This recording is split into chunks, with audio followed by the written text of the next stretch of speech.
ก็สบายดีเนาะทุกคนวันนี้เราก็จะมารีวิวสายสะเบ้าหรือว่าหูฟังเนาะจะเป็นแบรนด์ของ ZST เนาะจ้ะเพราะว่าเขาได้สร้างสื่อมาจากเว็บ Lazada เนาะนี่ก็จะเป็นกล้องแล้วก็นี่จะเป็นรหัสของสินค้านะจ๊ะวันนี้เรามาตัดเข้าทางในไปเบิ่งสินค้ากันเลยก็ทางในก็จะแพ็คอย่างดีเลยเนาะมันเป็นกล้องสวยงามเลย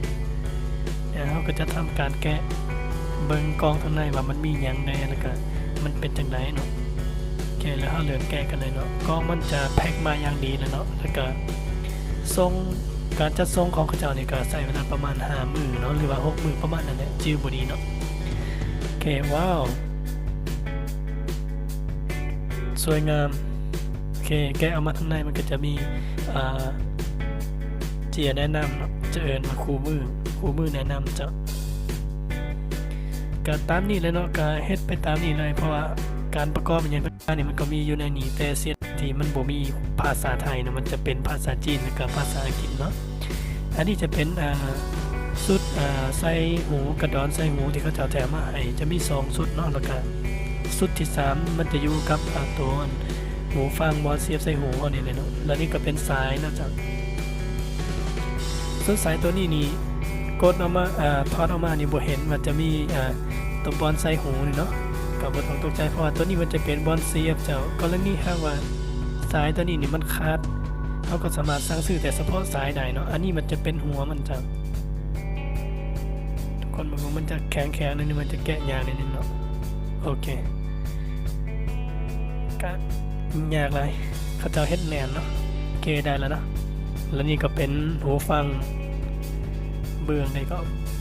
ลองเบื้องมันจะมีเครื่องหมายอยู่เนาะมันจะมีเครื่องหมายอยู่บอนเสียบหันมาเป็น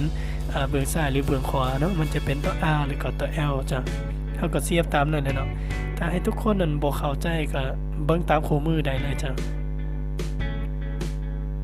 จะเสียบไปแบบนั้นเลยเนาะตัวนี้นี่จะเป็นเบื้องขวานะจ้ะ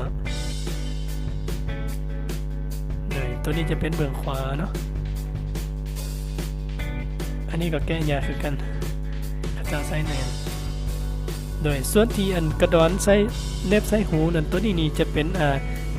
ขนาดกลางเด้อเจ้าส่วนอัน2 อันที่ข้าเจ้าแถมมานั่นเป็นใหญ่ได้ก็น้อยเนาะตัวนี้ก็เอาก็เสียบเข้าไปคือกันเลยโดยหลังจากเสียบแล้วเนาะเขาก็เบิ่งรายละเอียดเนาะมันงามหลายเจ้ามันจะเป็นสีสันเนาะจะเป็นสีสันแบบสีออกสีอิฐแล้วก็ลายนั่นคือสีขาวนะจ๊ะเบิ่งตามหูเลยเนาะเบิ่งตามวิดีโอเลยโดยสำหรับเสียงของสายตัวนี้เนาะที่ข้าพเจ้าได้ลองมาแล้วเนาะตัวนี้มันจะออกเสียงจะบ่ทุ่มปานใดมันจะเป็นความถ่มมันจะความคิดเห็นของข้าพเจ้านี่ความถ่มมันจะอยู่ที่ 70-80% นี่นะเพราะว่ามันเป็นสายเฉพาะลิ้นเกมถ้าว่ากรณีที่มันทุ่มหลายนี่มันอาจจะเฮ็ดให้เฮาหูอื้อเนาะหรือว่ามันจะบ่ดีต่อหูเฮาเพราะฉะนั้นมันจะมีเสียงแหลมเข้ามาซอดแทรกเข้าเติมหน่อยนึงก็ข้าพเจ้าก็ได้เทียบกับสายสะเบาตัวอื่นคือกันเทียบกับตัวอื่นๆที่มันจะเสียงทุ่มกว่าเอาตัวอย่างว่าสายสะเบาแบบแนมหูแบบนี้ข้าพเจ้าได้ทดลองแล้วมันจะตัวนี้นี่มันจะเสียงทุ่มกว่าเราหมายความว่าตัว ZST นี่มันจะบ่ทุ่มปานใดความทุ่มอยู่ที่ 70-80% เท่านั้นเนาะมันจะเหมาะกับการเล่นเกมเนาะสำหรับคนที่มักฟังเพลงเบสดังๆนี่จะบ่ค่อยปานใดเนาะคันเฮาเปิดดังๆนี่มันจะมีแซบๆหูหน่อยนึงเนาะโอเคก็ถ้าทุกคนมักคลิปนี้ก็อย่าลืมกดไลค์กดแชร์เด้อแล้วหากว่าผู้ใดสนใจตัวสายสะเบาตัวนี้ก็สามารถสอกซื้อตามเว็บ Lazada ได้เด้อก็อย่าลืมกดไลค์กดแชร์เนาะเป็นกำลังใจให้เฮาขอบใจหลายๆเด้อ